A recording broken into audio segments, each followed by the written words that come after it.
வணக்கம். ஆகாஷ்வாணி புதுச்சேரி செய்திச் சுருக்கம் வாசிப்பவர் ஆதவன். கல்வி மற்றும் அறிவாற்றலில் சிறந்து விளங்குவதால் மனிதவள மேம்பாட்டில் நாட்டின் முன்னணி மாநிலமாக கேரளா திகழ்கிறது என்றும் அறிவாற்றல் தான் சமுதாய முன்னேற்றத்திற்கும் சுய சார்புக்கும் வழிவகுப்பதாக குடியரசுத் தலைவர் திருமதி திரௌபதி முர்மு கோட்டயம் மாவட்டம் பலா நகரில் தனியார் கல்லூரி விழாவில் பேசுகையில் அவர் இவ்வாறு குறிப்பிட்டார்.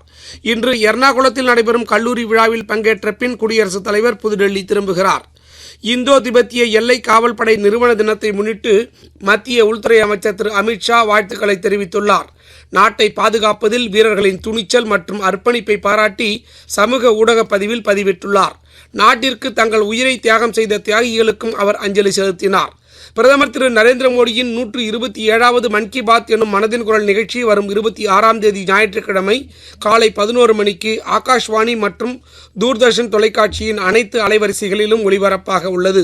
இந்நிகழ்ச்சியில் இடம்பெற வேண்டிய கருத்துக்களை பொதுமக்கள் நமோ செயலி, மைகவ் இணையதளம் மற்றும் 1800-117800 என்ற கட்டணமில்லா தொலைபேசி வாயிலாக இன்று வரை தெரிவிக்கலாம் என்று அறிவிக்கப்பட்டுள்ளது.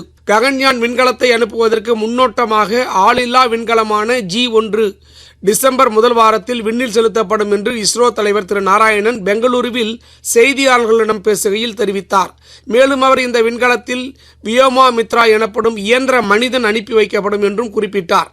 ஆசிய இளையோர் விளையாட்டுப் போட்டியில் இந்தியா 1 தங்கம் 1 வெள்ளி 1 வெண்கலப் பதக்கம் வென்றது. பஹ்ரைனில் நடைபெற்று வரும் இப்போட்டியின் ஆடவர் கபடி பிரிவில் இந்தியா தங்கம் வென்றது. மகளிர் 100 மீட்டர் தடை ஓட்டத்தில் ஷௌரியா அவினாஷ் வெள்ளிப் பதக்கம் வென்றார். மகளிர் குண்டு எறிதல் பிரிவில் ஜாஸ்மின் கவுர் வெண்கலப் பதக்கம் வென்றார். ஆஸ்திரேலியாவின் அடிலைட் ஓவல் மைதானத்தில் நேற்று நடைபெற்ற இந்தியாவுக்கு எதிரான 2வது ஒருநாள் கிரிக்கெட் போட்டியில் 2 விக்கெட் வித்தியாசத்தில் ஆஸ்திரேலிய அணி வெற்றி பெற்றது. இத்துடன் இந்த செய்திச் சுருக்கம் நிறைவு பெறுகிறது.